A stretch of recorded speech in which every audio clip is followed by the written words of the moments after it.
अस्सलाम वालेकुम। ऑपरेशन सिंदूर की नाकामी का अंदाजा आप इस बात से लगा सकते हैं कि भारत ने इन 4 दिनों में पाकिस्तान पर तकरीबन 100 बरामूज मिसाइल फायर किए, जिनमें से पाकिस्तान ने तकरीबन 1-2 छोड़कर बाकी तमाम को रोक लिया और जो 1-2 गिरी वो भी टारगेट से कोई 100-200 मीटर दूर ही गिरी, जिनकी वजह से पाकिस्तान में सिविलियन शहीद हुए, जिनमें बच्चे और औरतें भी शामिल थी। ये है इनके बरामूज की असल औकात। दोस्तों, वैसे तो पाकिस्तान भी अपने हाइपरसोनिक मिसाइल पर काम कर रहा है, लेकिन गुज़श्ता रोज तुर्की की जानब से अपने एक हाइपरसोनिक मिसाइल को दुनिया के सामने पेश किया गया और तुर्की के इस मिसाइल के मंजरे आम पर आने के बाद तुर्की इन चंद ममालिक की लिस्ट में शामिल हो गया है जिनके पास हाइपरसोनिक मिसाइल टेक्नोलॉजी मौजूद है। अब तुर्की अगर कोई मिसाइल टेस्ट करे और हमारे हमसायों की तशरीफ में आग न लगे, ऐसा हो ही नहीं सकता। कल से इंडियन मीडिया का रोना धोना जारी है कि तुर्की का ये मिसाइल भारत के लिए इस वजह से बड़ा खतरा है कि तुर्की सबसे पहले ये मिसाइल पाकिस्तान के हवाले करेगा और जिस तरह 4 रोजा जंग में तुर्की ने खुलकर पाकिस्तान को हथियार दिए हैं, इसको देखते हुए इंडियन मीडिया का रोना धोना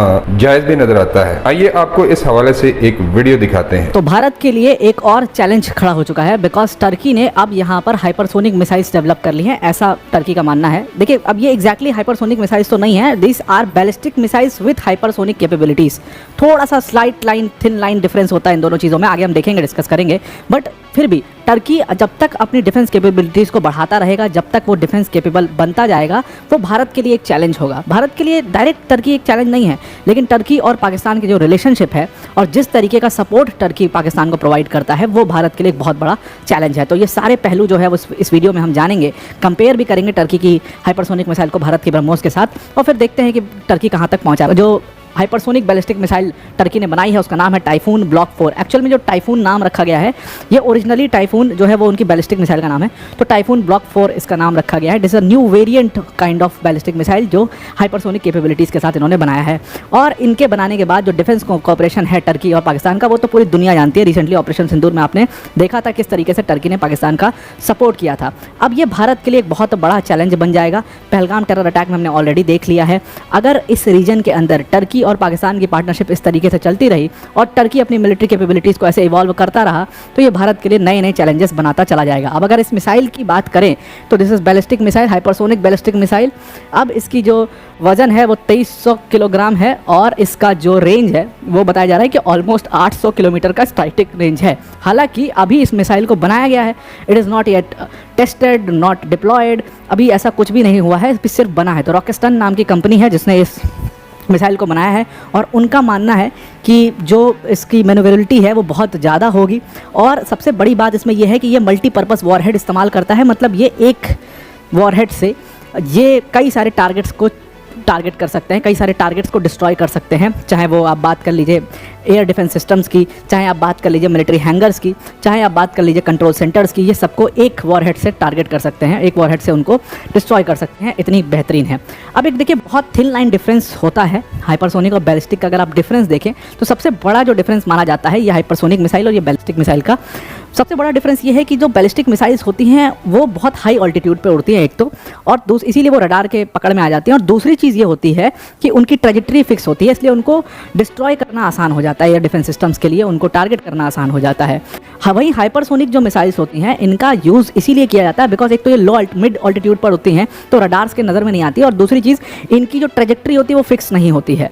तो इसी कारण से हाइपरसोनिक मिसाइल्स को ज़्यादा एडवांस माना जाता है। फिर ये 5 मैक तक की स्पीड भी चली जाती है, साउंड के 5 गुना स्पीड ये अटेन कर सकती हैं, इसलिए हाइपरसोनिक मिसाइल्स को ज़्यादा प्रेफर किया जाता है। और जिन कंट्रीज़ के पास हाइपरसोनिक मिसाइल्स होती हैं, माना जाता है कि वो अपने आप में डिफेंस के मामले में काफ़ी इवॉल्व्ड कंट्री हैं, काफ़ी डेवलप्ड कंट्री हैं। तो भारत के पास भी हाइपरसोनिक मिसाइल्स है और अब कहा जा रहा है टर्की ने भी वो बना लिया है। अगर इसको कंपेयर करें तो खैर टर्की का टाइफून ब्लॉक 4 अभी बना ही है, भारत का यहाँ पर आपको ब्रह्मोस दिखाई दे रहा है, हमारे पास ब्रह्मोस है, और यूएस के पास अलग अलग उसके वेरिएंट्स हैं। लॉन्ग रेंज हाइपरसोनिक वेपन है, शॉर्ट रेंज हाइपरसोनिक वेपन है, हर तरीके का मिड रेंज हाइपरसोनिक वेपन है यूएस के पास अलग अलग है। भारत का ऑलरेडी टेस्टेड है, डेवलप हो रहा है, डेवलप्ड है, टेस्टेड है, डिप्लॉय अभी हमने नहीं किया है। यहाँ पर यूएस का डिप्लॉयड भी है और अभी इनका तो अर्ली फेज चल रहा है। अब भारत की जो हाइपरसोनिक ब्रह्मोस की स्पीड है वो मैक 6 से 7 तक की स्पीड है। यूएसए के पास डिफरेंट इसके वेरिएंट्स हैं, तो 5 मैक्स से लेकर के 20 मैक्स तक की स्पीड है। और अभी इनकी स्पीड एकदम फिक्स तो नहीं है, लेकिन इनका टारगेट है कि ये 5 से 6 मैक की स्पीड अचीव करेंगे, टर्की का ये टारगेट है। दूसरी तरफ अगर भारत के ब्रह्मोस की रेंज देखें तो 1000 किलोमीटर तक की रेंज है, वहीं पर जो यूएस है उसकी 16 से लेकर के 2800 किलोमीटर तक की रेंज मानी जाती है, लॉन्ग रेंज की है। और जो टर्की है उसकी रेंज अभी फिक्स नहीं है, हालांकि कंपनी की माने तो 800 किलोमीटर, इसका मतलब शॉर्ट रेंज वेपन है उनके पास। अब जो लॉन्च प्लेटफॉर्म देखोगे तो भारत की जो है वो एयर और शिप दोनों, एयर और सी दोनों से लॉन्च हो सकती है। यूएस के पास तीनों लॉन्च प्लेटफॉर्म्स हैं, एयर से भी, सी से भी और लैंड से भी। और वहीं टर्की के पास मोस्ट प्रोबेबली वो एयर बेस्ड ही है, अभी लैंड और सी बेस्ड नहीं है उनके पास। तो अब अगर इसमें समझें हम इस बात को, तो टर्की का हालांकि वैसे तो हाइपरसोनिक मिसाइल अभी भी भारत के मुकाबले, भारत की कैपेबिलिटीज़ के मुकाबले, ब्रह्मोस की कैपेबिलिटीज़ के मुकाबले काफ़ी पीछे है। लेकिन फिर भी पाकिस्तान जैसे नोटोरियस देश के लिए यही बहुत है।